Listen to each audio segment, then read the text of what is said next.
Welcome, everybody, to this first plenary session after the welcome session on this conference, Faith-Driven Investing, Walk the Talk, Asia Focus.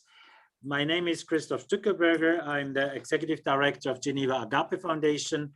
We are one of the 5 organizations organizing this conference and the coordinating organization based here in Geneva. I'm happy to welcome the speakers of this first session with inputs. We call it Setting the Scene, Impact and Faith-Driven Investing in and after the Corona pandemic. As I said in the opening, we are all influenced, of course, by this terrible pandemic, which caused already 2.5 million death. So 500,000 more than in the last conference 6 weeks ago in January with the Africa focus. So it's this context, and I'm happy to give the floor as a first speaker to Asghar.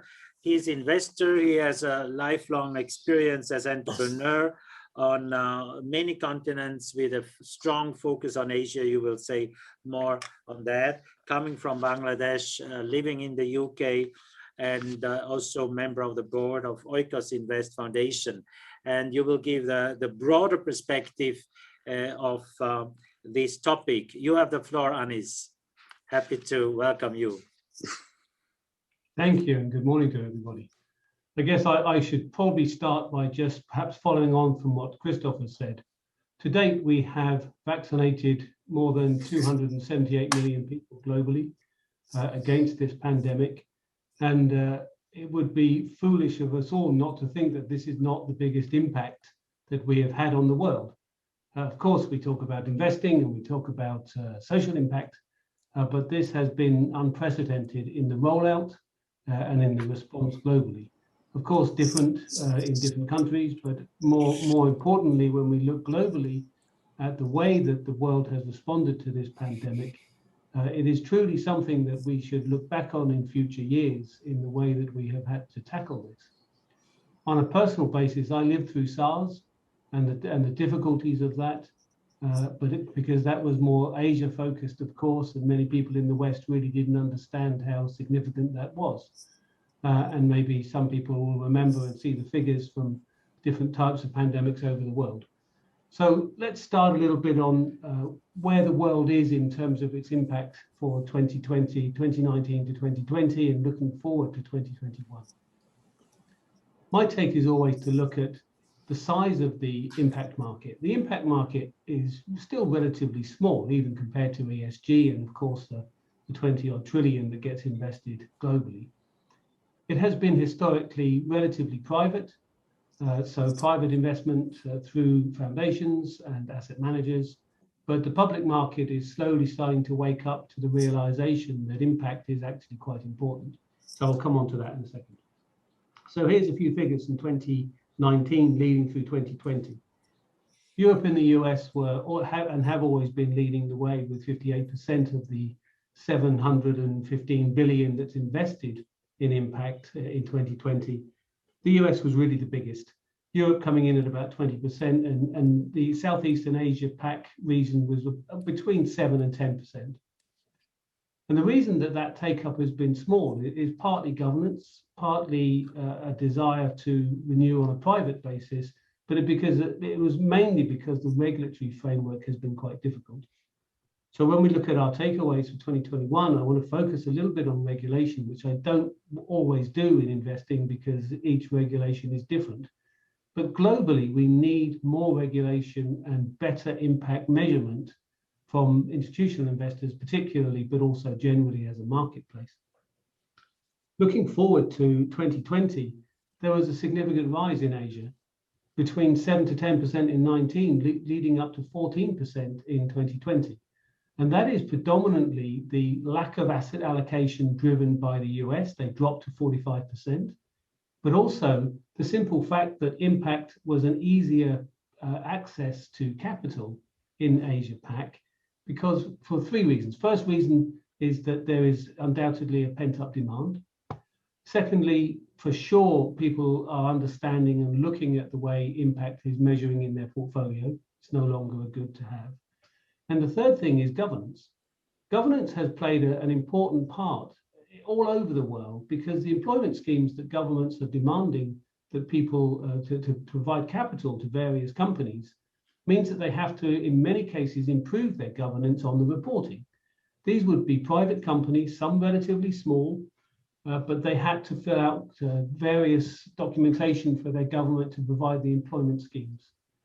And that led to better governance, and will continue, hopefully, to lead to better governance. So those are the three main issues for 2020. I personally have been investing in impact for the best part of 15 years. And using the term impact first has been something that private investors and entrepreneurs use, and not necessarily institutional asset classes or asset managers. And I just wanted to really look at the way that asset managers were able to change their, excuse me, their allocation into 2020.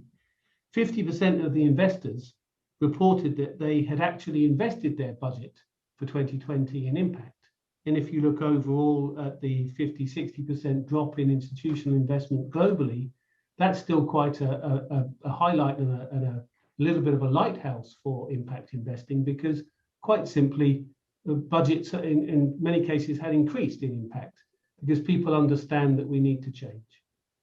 So looking at how we spend the next couple of minutes looking at 2021, I wanted to really look at ESG as an asset class.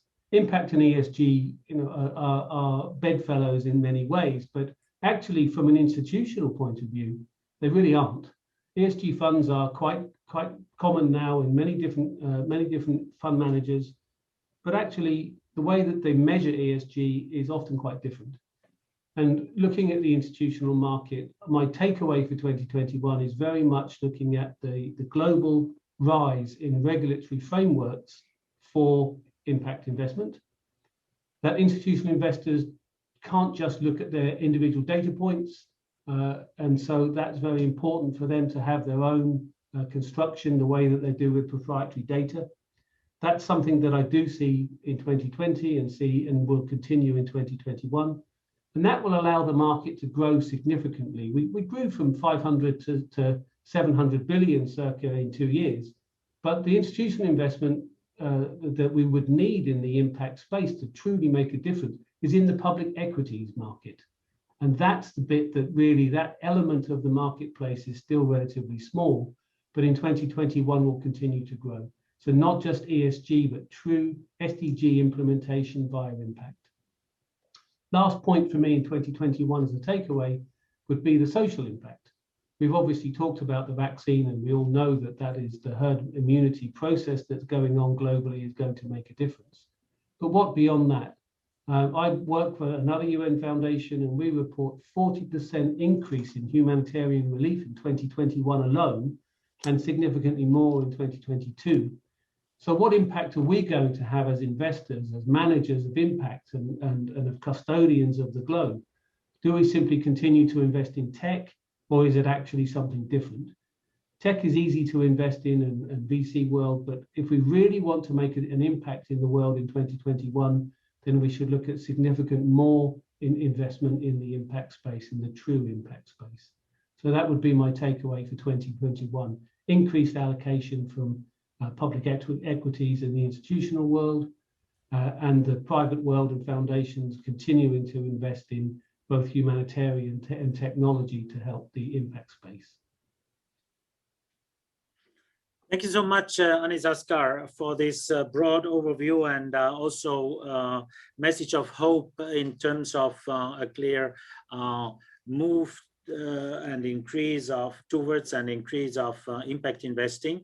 But you also mentioned challenges, regulatory framework needed, the governance. And I hope that we can continue on that also during the day. And when we come to now faith in communities, I think that is one of the topics. I look at the next speaker, Mathews George Chunakara. is the General Secretary of the Christian Conference of Asia, based in Thailand. He's from India, and he worked here in Geneva in the Ecumenical Center also, so has a broad ecumenical experience and background. And you will say more about this Christian Conference of Asia, which unites so many Christian churches in an ecumenical spirit in Asia. And when I tried to make the bridge between Anis, Asghar, and Mathews, the one experience is when we come to governance that churches or religious organizations are used to say, I simplify, yeah, we have a bishop, that's the governance guarantee. And we have a guru in the Hindu tradition, or we have an imam, and that's the guarantor of governance. And then comes the investor and says, yeah, you're very nice, Mr. Bishop, but that's not enough. We need facts and figures and control mechanisms. So Mathews, maybe you address that also as one challenge that we have when we come to faith investing, knowing that the faith communities have huge assets in land, in buildings, in institutions, in universities, which they can bring to the table. You have the floor, Mathews. Thank you very much. First of all, let me greet you all on behalf of the Christian Conference of Asia. As it was mentioned, CCA has a very large constituency starting from Iran in West Asia to Japan in East Asia, and from the north, from Nepal to New Zealand. So it shows that the diversity and variations of Asian continent and Asian culture, and the same is applicable with regard to the churches also. And Asian churches' scenario and their capacity and their interests also are different, including their interest to deal with their assets or their investment or their income generation. That means one thing is very clear, that we can understand that there is no uniformity in terms of various aspects, including their income and their needs and their opportunities for investments, or their engagement in investments, or to use their assets or resources with a better stewardship. So your effort for building bridges is very significant, and also it is very timely. It was mentioned that Asian churches and Asia's faith institutions, they have a huge capacities, enormous amount of properties and wealth. So how far they have been successful in utilizing it with a better stewardship? That is the question that we need to confront, and also especially when we think in terms of the investments in an ethical way or an ethical framework. See, Asian churches, with regard to the Asian churches, mostly in Southeast Asia and South Asian churches, I would say that dependency to donors, that has been actually a major concern for some years or for several years. Even social development projects and their income, that mainly come from, mostly from the donors. And at the same time, a number of churches, they do generate income locally also. So outside funding always has been an attractive area. So lots of their diaconal missions also, they look for income mainly to come from other places. Some others mainly from developing their properties, because some of the churches, they are doing it in a better way. I know that one particular church in Sri Lanka, they have they have investments in certain plantations, and also they received certain plantations, received small farms or plantations they received from some of their church members, the way they are utilizing it in a more effective way. But at the same time, whatever income some of these churches, whatever money they available for them to invest, some of them are investing normally in private finance banks or financial enterprises. At the end, some of them are losing money. For example, very recently in India, some of the churches, I know that personally, and also the church leaders, they deposited their money in a private bank which collapsed. So millions or billions of rupees these churches and church-related institutions lost. And one of the most prominent theological colleges in India some years ago invested in a similar kind of a finance firm where they lost a huge amounts. So then the question is that the same theological institutions are teaching about social ethics and ethical way of promoting things in church and society. And this question has been raised always, that how can it be effective in that kind of a situation where churches or church-related institutions are involved in unethical investments or the way they are trying to generate income. So the mindset and the perceptions of Asian churches or church investors towards ethical way of investments or environmental investment or social or governance investing are not really changing. First of all, due to lack of their knowledge on successful ESG investing related experiences, they are lacking that kind of an experiences. In general, investors in Asia are represented a broad spectrum of their practices and their perspectives and their experiences. They are mainly depending different maturity stages of their investments. That is their primary concerns. So each facing their own challenges while playing pivotal roles. This has been the Asian churches, the general experience, and this is applicable for the Asian churches also. So as such, devoted to some of these ethical investment areas, as a proportion of totally managed assets are much lower in Asia when it is compared with several countries within Asia, like in Australia or in Japan or Hong Kong or Singapore. And also when it is compared with Europe or North America, that also is slower ESG investing uptaking in Asia is a general strength. For example, Asia's overall investments in this particular way is only 0.8% when it is compared with 49% in Europe and or 58% in some other continents like United States. 58% in Europe or 21% in North America or especially in the United States. So in this context, what are the needs and opportunities? Well, I can say that we can identify several areas where the churches and their investment needs. One, the health sectors, that is a traditional area where churches have lots of hospitals and but more professionalism and upgradation and technological advancements for which capital is needed in some of these areas and in several countries in Asia, especially I am talking from South and Southeast Asian countries. Well, that is not the case for East Asian countries, Japan or Korea or other economically advanced countries like New Zealand or Australia. Then the education sectors, the churches have been playing an important role over the years or over the centuries. But now the education sector also is changing generally in every country. It is no longer just a charity-related approach in terms of education, whether it is primary school education or secondary education. At the same time, the churches and the Christian institutions and organizations have gained a very good reputation over the years, but at the same time, they are lacking capacities in many areas. There more investments needs to be initiated.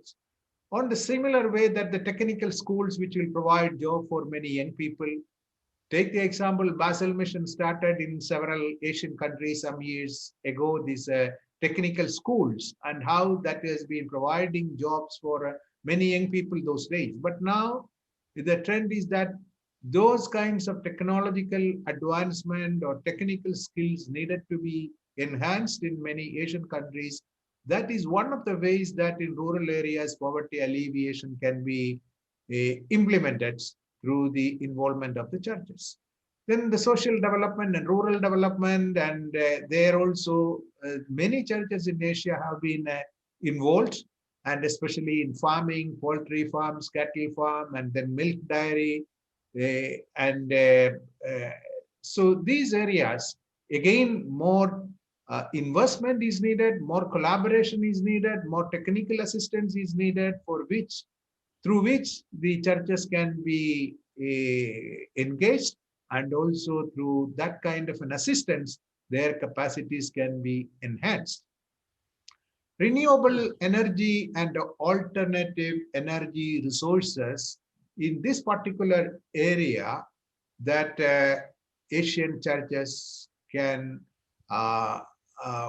make several efforts, and also to invest or enhance their capacities, because Asian churches, as it was again mentioned earlier, that they have a huge potential and also lots of resources, lots of landed properties, especially the churches, mainly planted or originated in areas where the Western mission agencies and societies were working some years ago. And they own quite a lots of lands in rural areas and also in prime localities of cities and towns. So there, these projects can be implemented. Take one example of a windmill power. There's a popular, sustainable, renewable resource of power that has a much smaller impact on the environment compared to the burning fossil fuels. So wind farms, which consists of many individual wind turbines, which are connected to the electric power transmission network, that has become very popular in several areas in Asian countries. And the churches actually can really make an investment in this particular area, but they need technical collaboration and also assistance from elsewhere. Then on the similar way that building solar energy panels, that also has become very popular in several Asian countries because of this lack of electricity, and production of electricity has become very expensive even from the government sectors these days. There, the churches can actually come as a model and support to women's cooperatives, small-scale business units for them to develop, and also to develop the cottage industries. There are several successful models in the secular world, and several of these women's cooperatives, they are actually producing food items, and also they are actually involved in vegetable farming and horticulture. And also some of the hill tribes, they are actually developing or they are now popularizing their indigenous and traditional medicines. In that particular area, churches also are functioning and working. They can also be collaborators in this particular area. Mathews, 1 minute left. Okay, I'm concluding that. And so many churches have their conference centers and also hostels and guest houses, but they cannot run it in a professional way. This is also an income generation opportunity for them. Investing in providing job opportunities for migrant laborers returning, especially these days, since they are losing jobs in the Arabian Gulf countries and some other parts of the world. When they are returning, they need jobs for which the churches can make a real investment. In this particular area, again, they need to effectively support or get support for them to demonstrate their leadership in church and society. So I will stop that here. Thank you so much, Mathews George Chunakara. You listed a whole set of opportunities for investing through and with church assets, health, education, vocational training, rural farming, renewable energy, hostels, migrants returning. And I think there is a big potential. And can you just mention the number of millions of Christians represented by your Christian Conference of Asia? Yes, we have 65 million members in CCA constituency. Yeah. That doesn't mean that one of the main member churches of the World Council of Churches in Asia's membership is included as part of this, that is the churches in China. Although, thank you. Yeah, thank you very much. Collaborating with them, they are not official members. Yes, thank you so much. And that leads us straight to Liu Baocheng.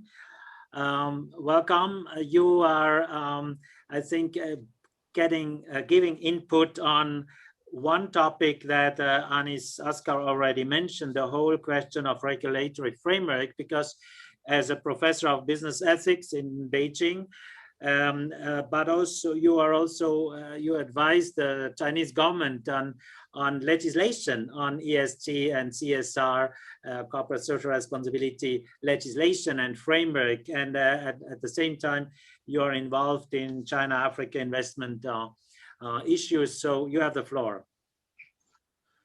Thank you. Thank you, Christoph, as always, for such a beautiful organization and with a very savvy topic. So let me give you a broad picture of the global investment in which China plays a role. Last year, global investment has dropped by 42%. And the most developed countries like North America and Europe has dropped by roughly 50%. China's performance is really very laudable because China's inward investment has topped the world, and for the first time actually exceeded the United States to be the #1 investment inflow from everywhere around the world. And also China's outbound investment is roughly a 4% increase against the backdrop of 42% drop. So this is because China has managed to bring into control of the coronavirus by very tough measures, despite of the initial outbreak, and also that China also, they didn't really completely shift into a one direction or linear type of crisis management. And so it stands out that China also, economic-wise, managed a 2.3% growth in terms of GDP against the 4% drop around the world. And so in a nutshell, it is really the capacity, economic capacity for China to really to continue to contribute to the global growth.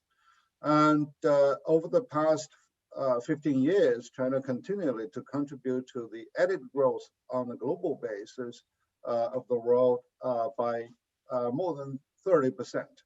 And so I would anticipate that this trend will continue, because this year there's estimated by international institutions that China is going to achieve 7.9% GDP growth.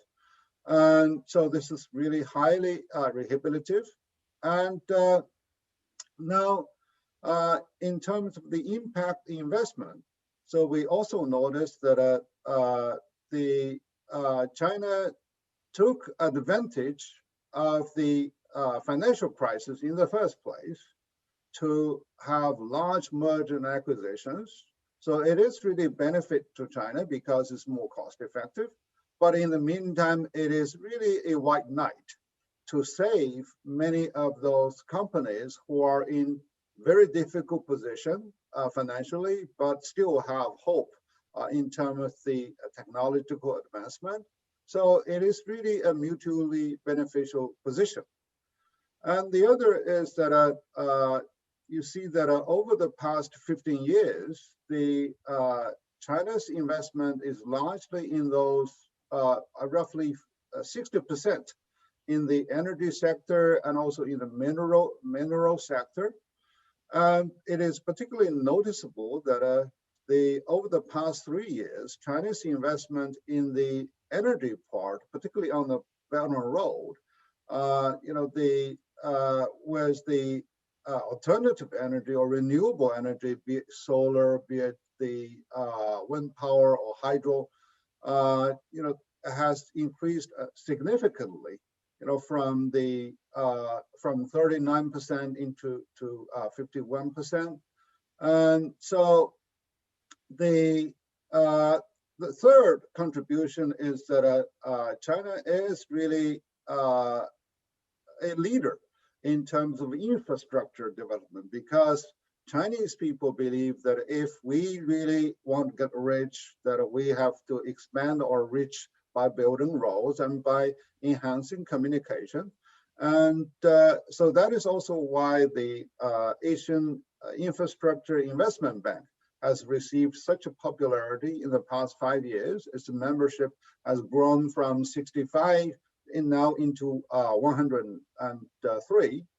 And so also China is a great contributor to the BRICS Bank. And so these two banks are combining their efforts to support infrastructure development with an eye on sustainable development.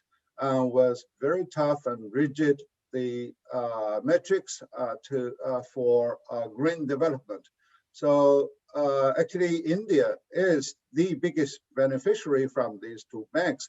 If I check on the table of all the projects that these two financial institutions have been supportive to. And so now with regard to the regional distribution of the Chinese investment, again, 60% continue to go to the developed world, North America and the EU. And so the primary driver is to conduct merger and acquisition with big companies, either with the cutting edge technology or with the good market brand.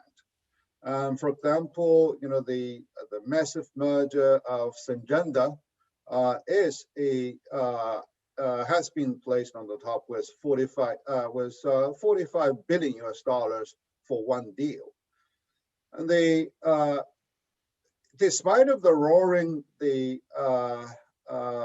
propaganda for Chinese aggressive investment in Africa, it has not really exceeded 8% in terms of the total outflow of the Chinese investment portfolio. And this is because there is not really a large amount of merger and acquisition that is taking on. And the other is that it takes a lot more time to get into a contract and to manage the businesses onto the right track.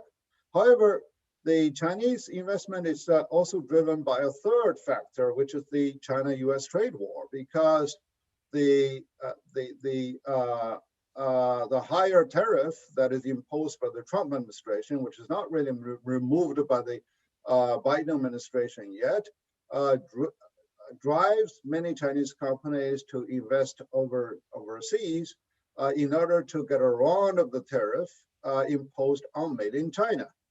For example, the one footwear manufacturer I visited by Chinese company in Ethiopia, in Addis Ababa, well, they hire like the 8,000 local workers to make shoes, because that can save up to 48% of the tariff imposed on the footwear made in China. So that's also objectively contributing to the local employment. And then the next stage is that China is resolved to roll its large map on the Belt and Road program under the banner of the shared future for the world. And so the China's increase, by my estimation, over the Belt and Road only last year during the pandemic has increased by 12%.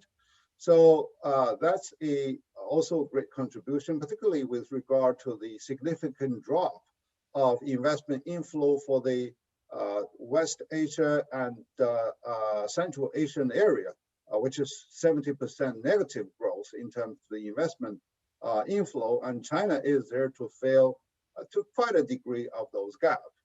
And also China is the fast train to Europe. Last year it conducted over 10,000 times back and forth, bring goods and bring connectivity, particularly those, the masks and the medical equipment that is acutely needed. So this is really something that China really commands the respect. And having said the good side, and the flip side of the coin is that China has been accused, number one, creating debt traps around the underdeveloped world. And so this is really because there's really far greater lack of experience because China did not really evolve with the world. Actually, for 2,000 years, before our open door policy, which was only there for 40 years, and there's a lot more tuition China needs to pay. And the Chinese two biggest banks, the National Development Bank and the Chinese Export and Import Bank, they suffer a great deal in terms of a credit trap. So this is really a mutual damage. And 1 minute left, Leo. Okay, so the many projects are really idling halfway without the right continuous support of the credit, without the hope even seeing international institutional bailout of those projects. So the second is really the lack of communication on both sides. For example, I visited the electric express train between Beba and Djibouti. Well, it was very nice to have electric driven vehicle, which was designed to run like 8 times a week.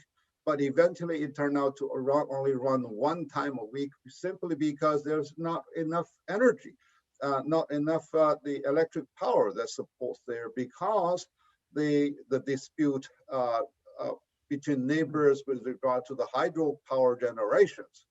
So even if you wish to go for the best, to go for the cutting edge technology, the best equipment, and you have to really have reality check over the local situations, the surrounding environment that facilitate the operation of big projects. And lastly, it is really the cultural adaptation, because we are talking about faith. The Chinese people, we are officially atheist, and we have many faiths. We are very accommodative to different beliefs, but on the other hand, we are not really serious in many of those beliefs. So that may turn out to to some grudges, particularly on the side of the local management. Thank you. By ordering people to work during the prayer time, etc. So this is really a learning side, particularly when China is taking a leadership role in the local investment, but it's going to take some time. Thank you so much, Liu Baocheng. You, as the other speakers, have an amazing storage capacity. So to have all these figures in mind, and which helps a lot to see the relations and the importance of what you said. So you come from top macroeconomic analysis, and also the multilateral banking scene with the 2 big banks, up to then or down to really the project. So you try to channel all that. That's very helpful. I may add that Liu Baocheng is also a member of the board of the Geneva Gabe Foundation, and also published many books, among others, in our Geneva Gabber series on outbound investments, so you can deepen that insights. And I see already on this panel that there, I think, is a good opportunity then to really synergize and explore further cooperation. That's one of the meanings of such a conference. And with that, I give the floor to Prune Ansvananda. Most welcome. The UNIAPAC, as the Global Association of Christian Entrepreneurs, is now co-organizer of this Asia-focused conference. And you are the president of UNIAPAC Asia. And you may say a few words about also UNIAPAC uniting so many Christian entrepreneurs around the world, and then specifically in Asia. You have the floor. Thank you so much. Good morning from Asia. Basically, well, UNIAPAC, just to give you a brief idea on UNIAPAC, UNIAPAC is actually a consolidation of many different Catholic and Christian business group in different countries that are formed together, and we jointly together become a federation based in Paris. Currently, our president is Bruno Baocheng. I think he gave a session as he was at Keynotes Plenary in the last month, focusing on Africa. So today I'm going to give you a brief, basically just a brief feedback. Mainly, I would say on my comment, basically, it's more of a personal outlook on this issue. I myself here also is the chairperson of the Catholic Business Executive Group in Thailand. We are actively based of prominent 70 to 80 Catholic business people, but we have all the other members that are SMEs that is above 300 that are small business people. We've been formed for 30 years. UNIAPAC actually this year is celebrating 90th year, and we have a brother Asia Catholic Business Group, the BCBP in the Philippines. They have about 20,000, I think, members. So that is a very strong, in this case, Catholic-based organizational capacity. Now let's coming back on faith-based and impact investment. Here in Asia, if you probably know, like in Thailand, we are probably about 90% Buddhist, and similar to what thank you to Matthew, who also live in Thailand. The culture here is basically charity. Charity is the key driver of it. We can consider that as an investment. However, when it comes to charity, it's a giving that is not have any objective in mind. So the investment basically doesn't go to something actually that is sustainable, or in many cases it would go right towards certain short-term objectives, and it would just filled out, and once that is done, everything is gone. Now when it comes to I would like to I wish there was a coffee type of discussion, but here I would like to exchange a bit of a view here. When we have impact investing versus faith-based investing, I think there's slightly two different versions of things. When impact investing, you have, let's say in this case, for example, we have a case when someone would invest in an educational institution. We have in the north of Thailand, there's a case of the Jesuits creating education for the the people that are in the mountains for free. They have had support from abroad to invest and committed to invest in them for the long term. And at the same time, it's been a very successful institution with support from different Jesuit universities. And that is one of the good cases of impact investment by the church itself, with the church as the leading organizing group, and with the support from different business people who have the intent to invest with an impactful outcome.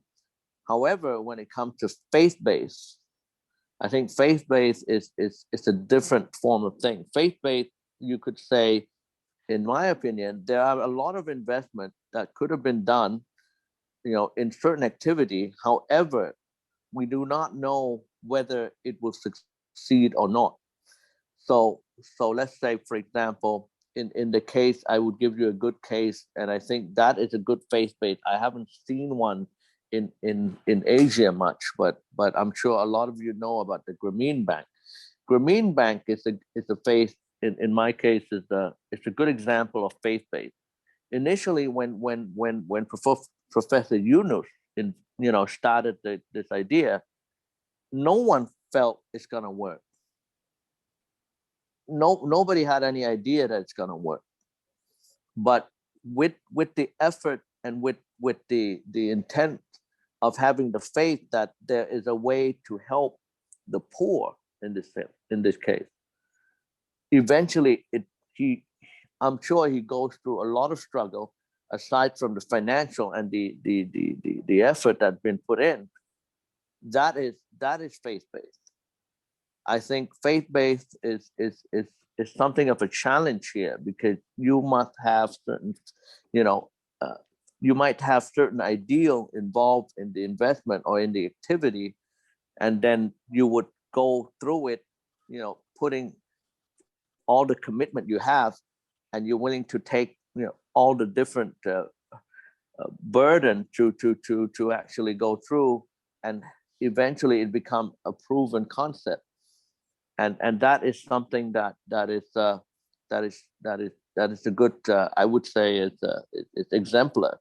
However, when it comes to impact investing, we have all these, in impact investing, we have on the green environment, we have on the water management, we have on the environmental base, we have some social enterprises, helping out already existing community-based activity, but driving it or leveraging it in a way that they would be sustainable for the longer term. This is what I would like to head out to for a start. I think, given now we were talking about the COVID, to sum things up, I would ask that this session would be a kickstart of coming back and reflect on the different issues that the pandemic created. For example, a lot of people, there's a lot of unemployment going on. There's a lot of businesses that goes under, not because they did anything in an adverse way. However, because the situation demanded that they have to struggle. For example, easy to see tourism, for example. In Thailand, a lot of properties, affected just because people stopped coming to our country. Whether this will be open soon or what's going to happen, we'll have to wait and see. This is not only for Thailand. I was talking with my counterpart in the Philippines. Everyone is going through a rough time there too. There are other other form of things, but however, the opportunity also is a blessing in disguise. Now that if we have a chance to invest and having the right framework in mind, and we can invest for the good, I think this is This is a chance for all of us to basically invest and create the right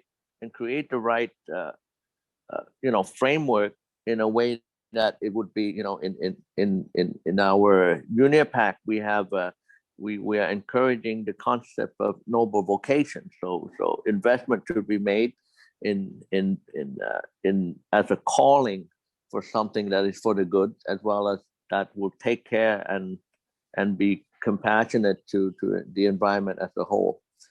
For this, I think I've made my point. I hope, and thank you, Professor Christoph, for the opportunity today. Thank you. Thank you very much, Prune. That's a very helpful insight, and also your definition of faith-based, not mainly in the institutional sense of a faith-based institution, but on the attitude of taking risk, believe in success, even when you are the pioneer, as you explained with the Grameen, Yunus.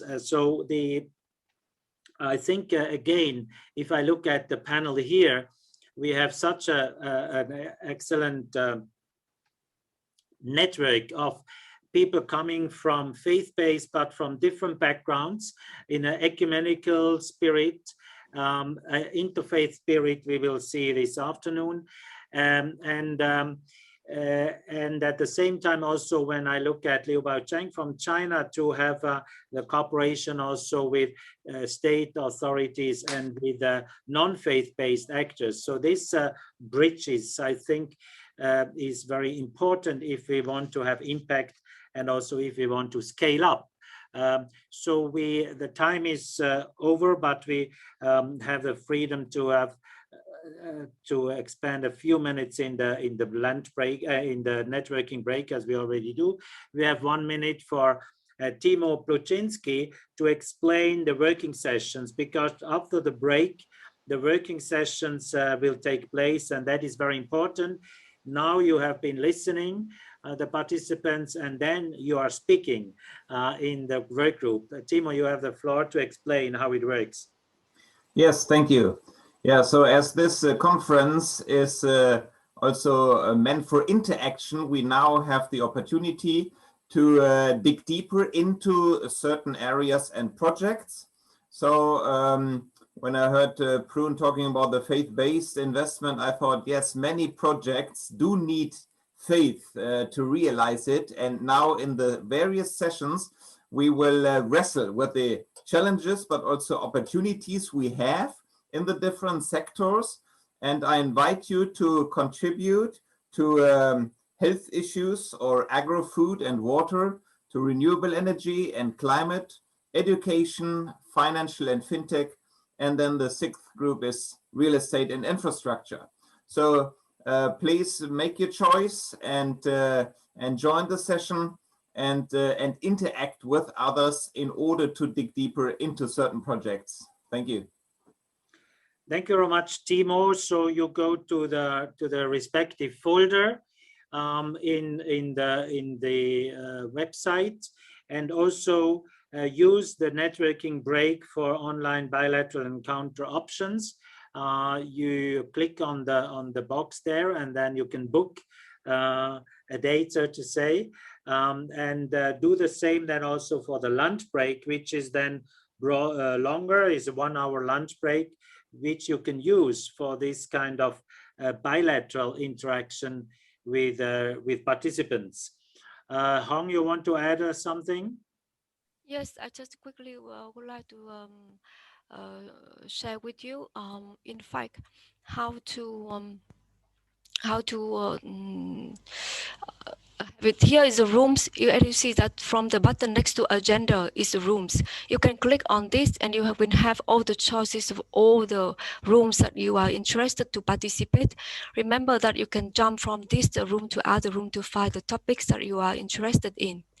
For here, the meeting Christoph just mentioned is in fact from the button attendees. Here you can click on any interesting person you would like to have a meet or a chat. You can click here and have here all the slots available that you can book immediately the meeting. Thank you very much. Thank you very much. So enjoy your break, and we are back in 15 minutes from now to continue the interactive sessions. 15 minutes, so 10 past of the hour. Thank you so much.